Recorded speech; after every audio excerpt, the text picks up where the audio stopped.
estamos no ar com Gente Negócios, mais uma noite com você para a gente discutir temas sempre muito atuais, né? A gente vive aí momentos em que o Brasil e o mundo se reinventam ainda, porque a pandemia arrefeceu ainda, mas ainda está aí, mexeu com a nossa sociedade, mexeu com o nosso modo de viver e até de respirar. E a gente tem dividido aqui no Gente Negócios casos de sucesso, histórias e experiências de pessoas, de marcas, de negócios, de empreendedores que fazem total diferença dentro da sociedade. Hoje nós vamos conversar com uma mulher. Ela faz total diferença no meio acadêmico, no meio judiciário, dentro da advocacia, é referência nacional no Nordeste, no Piauí, como advogada atuante militante há mais de 3 décadas. Pouco tempo? Não, né? Bastante tempo, muita experiência, um currículo largo. E nós vamos conversar com a advogada que fala de Teresina, no Piauí, Cláudia Paranaguá, vai bater papo com a gente, conversar sobre sua trajetória em judiciário atual, desafios e muito mais. Cláudia, prazer te receber no Gente Negócios.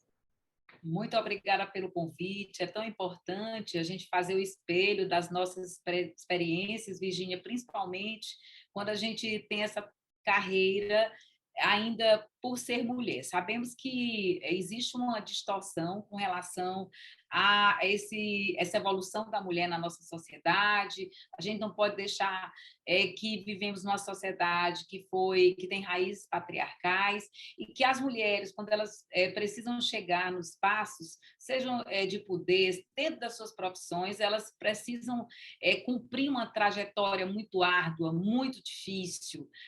Assim, a competência para a mulher é um encargo muito mais pesado, por exemplo, para o homem. Então, assim, é muito importante a gente colocar mulheres para poder inspirar as outras, né? O que a gente fala, vamos inspirar as outras, que elas podem sim, devem dar esses passos adiante. É verdade, verdade. Eu que sou mulher, sei que não é fácil, não. É todo dia uma nova luta.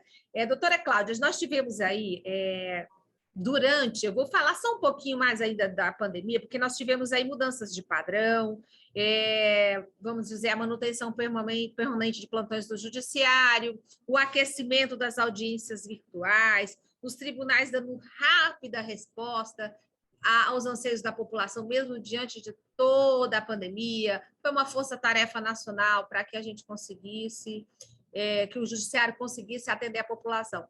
Como é que a senhora sentiu isso na vara de família, nas varas de família, as consequências hoje, 2 anos depois de pandemia, mais de 2 anos? Então, depois desse tempo todo, evidentemente que a crise da pandemia, ela afetou a todos, afetou o mundo. A gente não estava imaginando de enfrentar esse inimigo invisível, assim, nesse século. E pegou todo mundo de surpresa, a advocacia, o judiciário, todas as profissões. A gente precisou, né, reinventar, não é a primeira crise que o mundo enfrenta, e a gente precisou enfrentar, e o que é que nos veio à mente? E à frente, na verdade, as ferramentas digitais. A gente tinha essas ferramentas, inclusive o nosso Código de Processo Civil de 2015, ele já apresentou a abertura de audiências por teleconferências, atos digitais, só que nós, por uma acomodação mesmo social, no caso do judiciário, da advocacia, a gente tem uma tendência de ser um tanto relutante com as ferramentas digitais. Eu, por exemplo, participo de congressos de Lautech e Legaltech e a gente vê o quanto a advocacia, a justiça como um todo, ela é reticente com relação ao uso, né, das ferramentas digitais. Então, a gente talvez seja a última profissão que admita, né, a necessidade de conviver com ela, não é de substituição, é de conviver com ela. E a pandemia não nos deu esse tempo, a gente só tinha a ferramenta digital para a gente poder se comunicar, para a gente continuar nosso trabalho, e foi algo de obrigação, assim, de força, vai ter que fazer. Evidentemente que é muito difícil, principalmente quando a gente trata de problema das pessoas, você viver no mundo virtual. Porque nós, principalmente os latinos, a gente tem essa necessidade do contato humano, de estar ali próximo. Me parece que quando a gente vai falar do problema da gente pelo meio digital de comunicação, parece que é algo que ainda que as pessoas não vão perceber do outro lado, não vão enxergar da forma como deveriam. Eu, por exemplo, como advogada, senti bastante isso. Alguns clientes que ficaram com receio de estar nesse meio digital e, por exemplo, não ter a proteção do sigilo, a proteção do segredo, vamos dizer assim, e de não ter esse controle. E muitas vezes seu cliente ele quer contar algo muito pessoal, muito íntimo, e talvez esse meio que o profissional obrigatoriamente tem que proteger quando está atendendo, ele tem uma certa desconfiança. Certo é que a gente teve que encarar isso, mostrar que a tecnologia boa, ela vem para ficar, que nós precisamos nos adaptar a que tecnologias a gente vai utilizar. O tribunal também entrou nessa esfera. A gente fala de advocacia 4.0, justiça 4.0. E existe como eu lhe falei, Virginia, uma certa desconfiança, às vezes, do profissional que opera o direito, acreditando que o robô, a inteligência artificial, ela possa substituir o homem, mas isso não existe. São complementos. O talento está no humano, mas a inteligência artificial ela vem porque ela consegue armazenar uma quantidade de dados infinitas que o ser humano não pode. Então, assim, não existe a guerra entre o robô e o homem, pelo menos somente por enquanto nos filmes que a gente vê, mas é um complemento, é algo que vem para melhorar, porque as demandas que nós temos no Brasil, o acesso à justiça e a quantidade de demanda, muitas vezes fica humanamente impossível de você resolver. E é preciso que alce mão das tecnologias para a gente entregar esse direito para a sociedade o mais breve possível. Não existe direito que seja demorado. Ele se torna uma injustiça, inclusive. Então, vem, né, para a gente tentar fazer esses contornos e seguir em frente. Porque a entrega da prestação jurisdicional hoje exige exatamente o que você colocou, né? A agilidade, a prestação rápida e a finalização da lide, né, do processo em si, de forma satisfatória, porque quando vem muito tarde, quando demora muito, vem ao fim, mas não vem a satisfação, né? Às vezes tem até alguém que deu entrada em processo que já estava até morto, quer dizer, são situações delicadas e que a gente vê que o Brasil Judiciário tem evoluído muito nessa preocupação e nesse sentido. E nisso eu queria puxar, eu sei que você é uma advogada muito preocupada com a questão da inclusão social, da judicância justa, né? E da inclusão de gênero, dessa defesa importante da mulher, você que milita na vara de família já, como eu falei, há mais de 3 décadas de experiência, mas você não começou na vara de família, né, Cláudia? Eu queria falar um pouco da tua experiência na advocacia. Você começou como, onde? Então, eu tenho muitos anos já de estrada profissional, né? Quase 35 anos, mais de 3 décadas. E, na verdade, quando a gente, como jovem advogada, e principalmente naqueles tempos onde a questão de gênero ela não era nem visível, não era nem visível. Assim, eu comecei atuando numa clínica geral, como os jovens advogados fazem, porque a gente precisa provar um pouco de cada um para a gente encontrar ali aos poucos a nossa identidade. Eu sempre falo para os jovens advogados e advogadas que eles não tenham pressa com relação ao caminho que ele vai percorrer, porque é preciso que você conheça uma boa parte dos direitos, você fazer uma boa escolha, a escolha que lhe dá a identidade, porque também o caminho é muito difícil, a advocacia é muito dura, e a gente também não conseguir aliar uma advocacia que a gente também gosta de fazer, tem um momento que você fazer também só por obrigação, fica muito tenso, é muito estresse, a vida do advogado é um estresse. E eu comecei fazendo essa clínica, fiz a parte trabalhista, eu fui instrutora de legislação trabalhista, eu fiz o cível como um todo, trabalhei com bancos, direito do consumidor, trabalhei com o direito público, então eu tive essa oportunidade de ver uma série de direitos e, obviamente, eu falo que o direito de família me encontrou, porque gerou essa identidade e foi num momento que eu estava mais ou menos há uns 6, 7 anos de carreira, não sei se até 10 desse período, eu resolvi romper com todos esses outros direitos, o empresarial também trabalhava com ele. Eu resolvi tomar essa decisão, que é o que a gente chama de pivotar. Eu fiz esse movimento para seguir como especialista numa área que é direito de família e sucessões, tem a parte contratual sustenta, para me tornando especialista, porque muitas vezes, Virginia, o direito é muito amplo. Muitas leis, muitas modificações, muitos acompanhamentos que a gente precisa fazer. Então, assim, se a gente se torna um clínico, eu tenho quase certeza que não dá para você absorver com profundidade cada direito, porque são muito extensos, muito complexos, o nosso Brasil tem um acervo de decisões muito dinâmico. Então, você precisa estar à parte.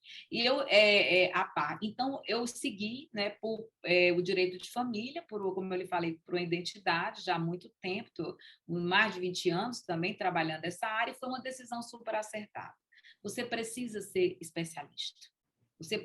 Porque você precisa de aprofundamento. Nós vivemos um mundo que trata muito de superficialidade. A gente vê, tudo é muito rápido, tudo. Então, assim, as pessoas, por conta da internet, do acesso a uma informação muito fácil, muitas vezes elas pensam que tem um controle daquela informação. E, na verdade, o profissional, além da informação que ele pode te dar, ele te traz um peso a mais chamado conhecimento. Aí que é que faz toda a diferença. Muitas vezes você tem uma informação que você busca na internet, mas ela não reflete nem seu caso. Ela pode ser parecida, mas para o efeito jurídico, ela tem um caminho para perseguir. E aí entra esse profissional, especialista, estudioso, dedicado, que tem visão ampla, para poder dar a melhor solução para aquele caso apresentado. Então, tive essa oportunidade de poder ver um pouco, né, assim, de alguns direitos que me interessaram e fui seguindo. E você falou de casos de sucesso, sim. Na minha turma, eu acredito que praticamente não tiveram advogadas. Eu sou uma advogada militante. Eu milito dia a dia da advocacia, eu sei o que é a rotina da advocacia. Na época em que eu decidi ser advogada, podendo seguir outras carreiras do direito, era por uma questão de ideologia mesmo. Eu sempre quis ser advogada, não quis ser seguir uma outra profissão, uma missão. Eu acho que naquele tempo eu era muito menina, talvez não entendesse um tanto dessa missão que eu tenho, e fui meio que sendo levada ali, mas no momento que eu tive a consciência do meu papel, aí eu fiz a decisão, tenho certeza que foi uma decisão certa.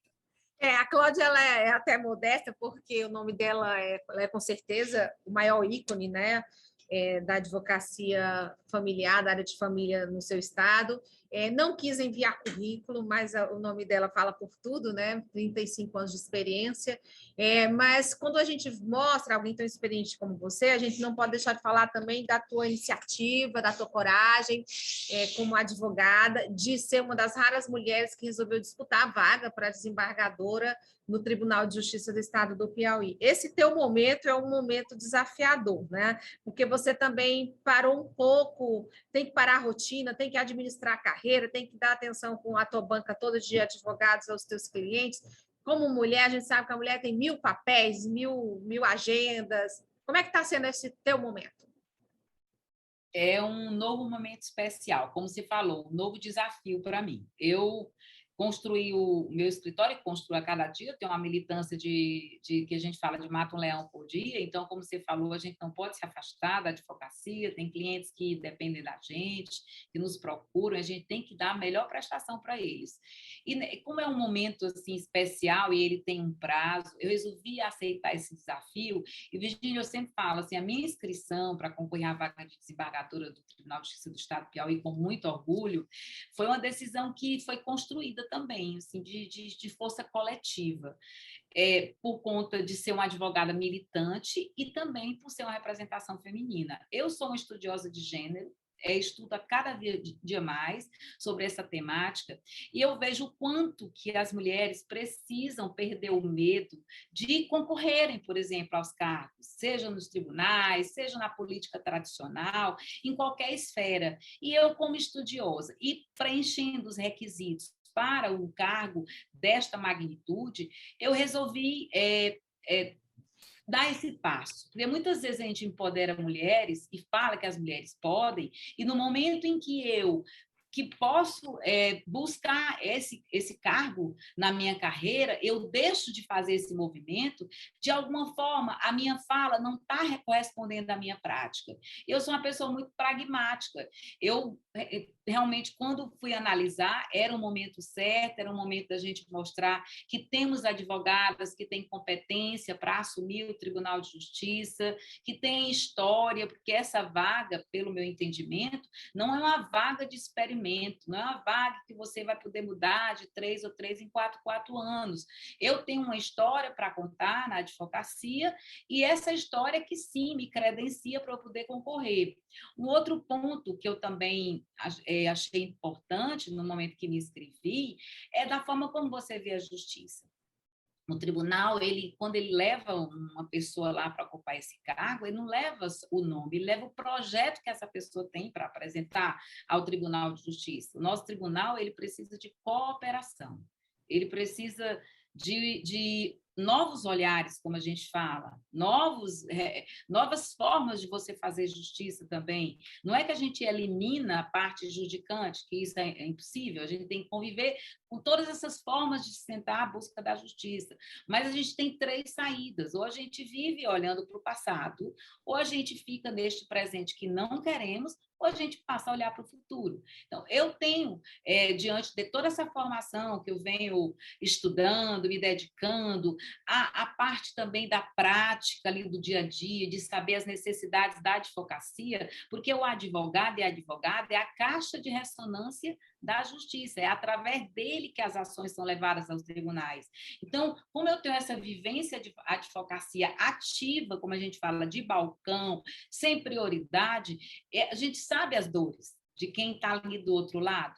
E isso, sim, reforça ainda mais o meu momento de colocar meu nome para apreciação da minha classe, para apreciação do tribunal. Então, eu fico assim, muito tranquila. Eu tenho muito a contribuir, eu acredito nisso. Quando me perguntam, Virginia, assim, as propostas para o tribunal, e muitas vezes, assim, eu fico analisando que a gente precisa ter esse pé no chão e não imaginar propostas que não são inviáveis, elas não são executadas agora. Nós temos um tribunal e dizemos isso com muito triste, vamos dizer assim, de saber que o nosso tribunal passa um momento difícil, mas quando a gente está em crise, aí é que a gente tem muito a fazer, muitos degraus a percorrer, e eu acredito que se tiver esse compromisso de realmente efetivar o básico que deve ser feito para que a justiça ela rode, ela vire a chave, entendeu? Eu acho que já nesse primeiro momento é algo sensato a se propor. Mudar, assim, fazer pelo menos o básico. O CNJ, através das resoluções, ele encaminha os prêmios de qualidade, e lá tem todo um estudo muito bem referenciado de como, basicamente, o tribunal ele presta bom serviço à sociedade, por consequência, a advocacia. Então, a gente não precisa ir muito longe, Virginia, para assim, entender o que realmente precisamos para o momento, de colocar o tribunal para cumprir o básico. Nós temos comparações a fazer, nós temos tribunais que são bem qualificados nos rankings do CNJ, e tribunais que não estão tão distantes da gente. Temos tribunais no Nordeste, porque também a gente só pode fazer um comparativo quando a gente tem histórias diferentes, histórias iguais, estruturas iguais. Então, assim, o ponto de partida, sem dúvida alguma, são aqueles pontos que o CNJ estabelece para que a gente faça um equilíbrio. Não é só ser burocrata, não é só julgar processo, é julgar processo com qualidade, é fazer governança, é fazer a parte administrativa, é saber trabalhar com dados, com tecnologia, porque ela, como eu falei no início, ela está casada, não tem como a gente separar. Então, não existe um plano mágico para um tribunal que está com problemas. Existe você implementar o básico e, a partir do básico, as coisas vão se avançar. Então, é esse o meu pensamento. Trabalhar nesses pilares da governança, da transparência, da produtividade e da parte dos dados, da informação. Muito bem. A gente está caminhando para o finalzinho aqui do nosso bate-papo. Acho que ficou muito claro o seu papel como mulher diante desse cenário que você vive hoje, desafiador.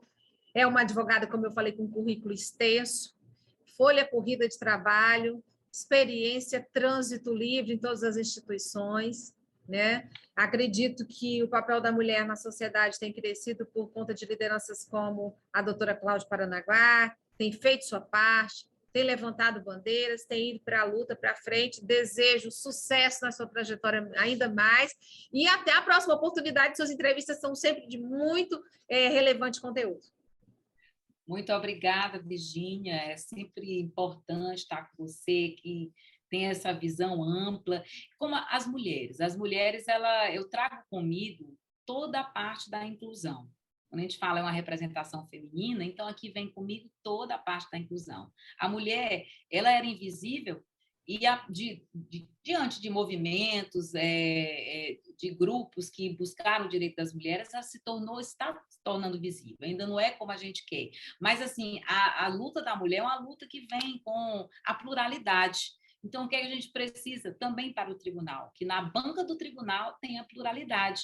E isso se faz, com certeza, com a ocupação de uma presença feminina no colegiado. Então, muito obrigada pela participação. É sempre bom a gente falar disso, mostrar isso para a sociedade, porque um tribunal democrático como o nosso é um tribunal que, na verdade, ele vem para servir o povo, servir a sociedade. E essa pessoa que ocupa esse cargo, ela tem esse objetivo principal, e é o que eu espero quando me coloco à disposição para concorrer a um cargo tão importante que pode influenciar por décadas os nossos novos caminhos de justiça. Muito bem, parabéns, obrigada e até a próxima oportunidade. Até a próxima. O Gente Negócio vai para um rápido intervalo comercial. Já a gente volta. Na Imobiliária RR durante esse mês, você que vai ver como quer pagar, realizar o sonho da casa própria. É muito promoção da conta do lar. Isso mesmo, você faz a proposta e realiza o sonho da casa própria, mas compre a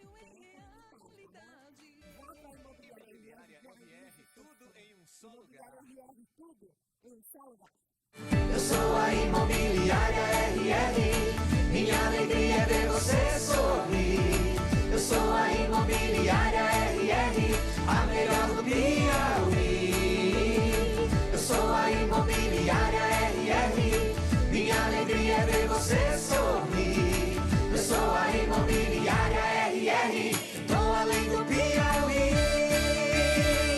Imobiliária RR, tudo em um só lugar.